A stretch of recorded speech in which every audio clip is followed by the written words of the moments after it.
The École Normale Supérieure is a French grande école. It was initially conceived during the French Revolution, and was intended to provide the Republic with a new body of professors, trained in the critical spirit and secular values of the Enlightenment. It has since developed into an elite institution which has become a platform for many of France's brightest young people to pursue high-level careers in government and academia, and as such stands as one of the symbols of republican meritocracy, along with École Nationale d'Administration and École Polytechnique, offering its alumni access to high positions within the state. Founded in 1794 and reorganized by Napoleon, ENS has two main sections and a highly competitive selection process consisting of written and oral examinations. Its students excel in the fields of culture, academic research in the sciences and humanities. During their studies, ENS students hold the status of paid civil servants. The principal goal of ENS is the training of elite professors, researchers and public administrators. Its alumni have provided France with scores of philosophers, writers, scientists, statesmen, officials and diplomats, journalists, lawyers, directors, managers and even officers in the army and churchmen. Among them are 13 Nobel Prize laureates, including 8 in physics, 10 field medalists, more than half the recipients of the CNRS's gold medal, several hundred members of the Institut de France, several prime ministers, and many ministers. The school has achieved particular recognition in the fields of mathematics and physics, is France's foremost scientific training ground, along with great notability in the human sciences as the spiritual birthplace of authors such as Julian Gracq, Jean Girardot, and Charles Péguy, philosophers such as Henri Bergson, Jean-Paul Sartre, Louis Althusser, Simone Weil, Maurice Merleau-Ponty, Paul Cézanne, and Alain Badiou. Social scientists such as Émile Durkheim, Raymond Aron, and Pierre Bourdieu, and French theorists such as Michel Foucault and Jacques Derrida. The ENS has a structure which is atypical within the French university system. The vast majority of the academic staff hosted at ENS belongs to external academic institutions such as the CNRS and the University of Paris.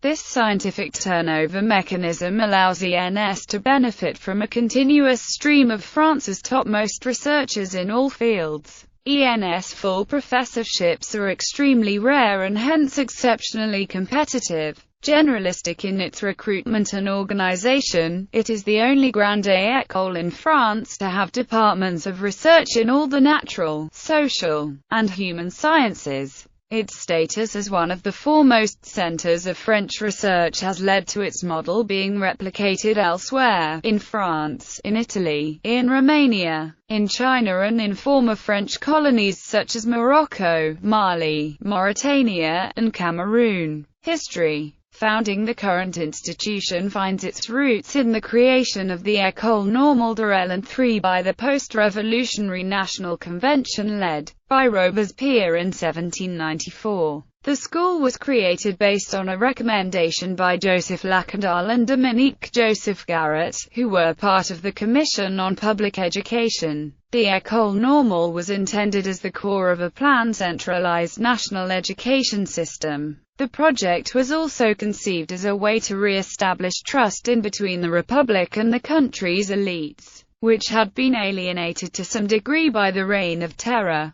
The decree establishing the school, issued on 9 Brumaire, states in its first article that there will be established in Paris an École Normale, where, from all the parts of the Republic, citizens already educated in the useful sciences shall be called upon to learn from the best professors in all the disciplines. The Art of Teaching. The inaugural course was given on the 20th of January 1795 and the last on the 19th of May of the same year at the Museum of Natural History. The goal of these courses was to train a body of teachers for all the secondary schools in the country and thereby to ensure a homogeneous education for all. These courses covered all the existing sciences and humanities and were given by the most brilliant minds in the country in what was a dense learning cycle. Scientists Monge, van der Monde, Daubenton, Berthollet and philosophers Bernardine de Saint-Pierre and Volney were some of the teachers. The school was closed as a result of the arrival of the consulate, but this École Normale was to serve as a basis when the school was founded for the second time by Napoleon I in 1808. Indeed, on the 17th of March 1808, Napoleon created by decree a pensionnat normal within the Imperial University of France, charged with training in the art of teaching the sciences and the humanities. The establishment was opened in 1810, its strict code including a mandatory uniform. By then a sister establishment had been created by Napoleon in Pisa under the name of École Normale Supérieure, which continues to exist today and still has close ties to the Paris school. Up to 1818, the students are handpicked by the academy inspectors based on their results in the secondary school. However, the pensionnat created by Napoleon came to be perceived under the Restoration as a nexus of liberal thought and was suppressed by then Minister of Public Instruction Denis Luc Freycinet in 1824. Second, founding an école préparatoire was created on 9 March 1826 at the site of Collège Louis le Grand. This date can be taken as the definitive date of creation of the current school. After the July Revolution, the school regained its original name of École Normale and in 1845 was renamed École Normale Supérieure. In 1847 the school moved into its current quarters at the Rue d'Ulm, next to the Panthéon in the 5th arrondissement of Paris. This helped it gain some stability, which was further established under the direction of Louis Pasteur. Having been recognized as a success, a second school was created on its model at Chevreuse for girls in 1881, followed by other schools at Fontenay, St. Cloud. The school's status evolved further at the beginning of the 20th century. In 1903 it was integrated into the University of Paris as a separate college, perhaps as a result of its exposition to national attention during the Dreyfus affair, in which its librarian Lucien Hare and his disciples, who included the socialist politician Jean Jaurès and the writers Charles Péguy and Romain Rolland, spearheaded the campaign to overturn the wrongful conviction pronounced against Captain Alfred Dreyfus. The ranks of the school were significantly reduced during the First World War, but the 1920s marked a degree of expansion of the school, which had among its students at this time such figures as Raymond Aron, Jean-Paul Sartre, Vladimir Jankelevich and Maurice Merleau-Ponty. 20th century. After the Second World War, in which many of its students were prominent players in the resistance, the school became more visible and increasingly perceived as a bastion of the communist left. Many of its students belonged to the French Communist Party. This leftist tradition continued into the 1960s and 1970s, during which an important fraction of French Maoists came from ENS. In 1954 it was made autonomous from the University of Paris, but it was perceived ambivalently by the authorities as a nexus of protest, particularly due to the teachings delivered there by such controversial figures as political philosopher Louis Althusser. As of now, by law, ENS comes under the direct authority of the Minister for Higher Education and Research. The school continued to expand and include new subjects, seeking to cover all the disciplines of natural and social sciences. In this manner, a new concours was opened in the 1970s to reinforce the teaching of social sciences at the school. The concours, called BL, greatly emphasizes proficiency in mathematics and economics alongside training in philosophy and literature. For a long time, most women were taught at a separate ENS, the École Normale Supérieure de Jeunes Filles at Chevreuse. It should however be noted that women were not explicitly barred entry until a law of 1940, and some women were students at Ulm before this date, such as philosopher Simone Weil and classicist Jacqueline de Romilly. In 1985, after heated debates, the two were merged into a single entity with its main campus at the historic site at the Rue d'Ulm in Paris. Organization cites the École Normale Supérieure as one of a few schools that still occupy a campus in the heart of Paris. The historic Paris ENS campus is located around the Rue d'Ulm, the main building being at 45 Rue d'Ulm in the 5th arrondissement of Paris, which was built by architect Alphonse de Gisors and given to ENS by law in 1841. Above the entrance door are sculptures of two female figures who respectively represent letters and sciences. They are portrayed sitting on either side of a medallion of Minerva, who represents wisdom. A formalized version of this frontalpiece is used as the school's emblem. The main site at 45 Rue d'Ulm is organized around a central courtyard, the Cour aux Ernestes. Another courtyard south of this one, the Cour Pasteur, separates the school from the apartment buildings of the Rue Claude Bernard. This buildings house the administrative functions of the school, and some of its literary departments, its mathematics and computer science departments, as well as its vast main human sciences library. The site's Monument aux Morts, which was inaugurated in 1923 and stands as a reminder of the Normalians who lost their lives in the First World War, is a work by Paul Landowski. Surrounding this main campus are auxiliary buildings in adjacent streets. The first one, opposite the main entrance, at 46 Rue d'Ulm, houses the school's biology department and laboratories as well as a part of its student residences. North of the school on Rue Lomond lies the seat of the school's physics and chemistry departments, inaugurated in 1936 by Élie Couteau Blum and Albert Lebrun, while further up the Rue d'Ulm its number 29 houses secondary libraries and the school's Department of Cognitive Sciences.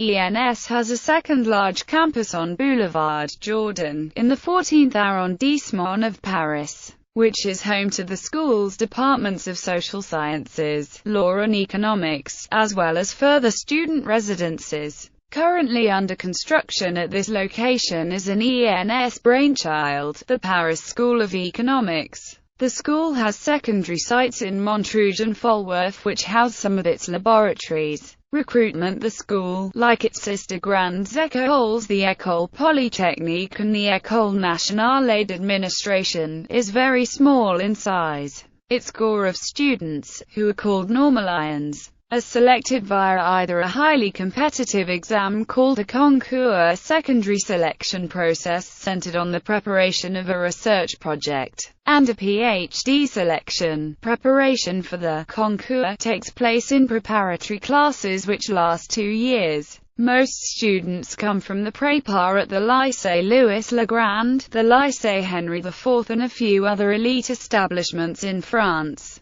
200 Normalians are thus recruited every year, half of them in the sciences and the same number in the humanities, and receive a monthly salary, and in exchange they sign a 10-year contract to work for the state. Although it is seldom applied in practice, this exclusivity clause is redeemable. It is also possible to enter École Normale Supérieure at the master's level after a first degree obtained at university or grande école. In this is the case, students are generally asked to do the ENS diploma besides their master's degree. ENS recruits very few students in its own PhD program. This PhD program is interdisciplinary and closely linked to CNRS and Collège de France. ENS also has partnered masters with other institutions. In this case the degree is given by both institutions. The ENS is seeking to select the very best students at all levels. Getting accepted for a master's program or a PhD is very difficult, with an average rate of acceptance for these programs around 5%. The selection process is usually based on academic excellence and interviews. ENS also welcomes selected foreign students, participates in various graduate programs and has extensive research laboratories. The foreign students selected often receive a scholarship which covers their expenses. The students selected via the concours stay at the school for a length of time ranging from 4 to 6 years. Normalians from France and other European Union countries are considered civil servants in training. Many students devote at least one of those years to the agrégation, which allows them to teach in high schools or universities. Normalians are expected to maintain a level of excellence in the various disciplines in which they are trained. Faculty recruitment is, of course, extraordinarily selective, with only one ENS professorships open per year. Faculty recruitments usually happen upon previous incumbent retirements. In informal ENS jargon, ENS full professors are popularly called PDPS. Divisions originally founded to train high school teachers through the agrégation, it is now an institution training researchers, professors, high-level civil servants, as well as business and political leaders. It focuses on the association of training and research, with an emphasis on freedom of curriculum. The school's resources are equally divided between its letters and its sciences sections. The school's 14 departments and its 35 units of research work in close coordination with other public French research institutions such as the CNRS. The school has 7 departments in its sciences section: mathematics, physics, computer science, chemistry, biology, geoscience and cognitive science. It also has 8 departments in its letters section: philosophy, literature, history, classics, social science, economics, geography, and art to history and theory. In addition to these 14 departments, a language laboratory for non-specialists offers courses in most major world languages to all the students. Additional centers of research and laboratories gravitate around the departments, which function as nodes of research. The emphasis is placed squarely on interdisciplinarity, and students who entered from a scientific concours are encouraged to attend courses in the literary departments. Conversely, maths and physics introductory courses are on offer for the students from the literary departments. The school's diploma, instituted in 2006, requires students to attend a certain number of courses not related to their major. Libraries. The École Normale Supérieure has an extensive network, known as Rubens, of 10 libraries shared out over its sites, which taken together make up the third largest library in France. The catalogue is available for consultation online. Entrance to the libraries is reserved to domestic and international researchers from doctorate level, as well as to the teachers at the school and normalians, who enjoy lifetime access. The main library, devoted to literature, classics, and human sciences, dates back to the 19th century, when it was greatly expanded by its director, the famous Dreyfusard Lucien Hare. Its main reading room is classed as a monument historique by law. This main library, which covers several thousand square meters, is one of the largest free-access funds of books in France, with upwards of 800,000 books readily available and more than 1,600 periodicals. Its classics section is part of the national network of specialized libraries. A secondary library concerned with social science, economics and law is located at the Jordan campus for social science. This library has more than 150,000 books in the subjects it covers. The school also has specialized libraries in archaeology, cognitive sciences, mathematics and computer science, theoretical physics. A recently unified natural sciences library was opened in 2013, aiming to bring together in a central place on Rue d'Ulm the libraries of physics, chemistry, biology and geoscience. It also has 2 specialized centers for documentation, the Bibliothèque des Archives Husserl, and the Centre d'Archives de Philosophie, d'Histoire et d'édition des Sciences.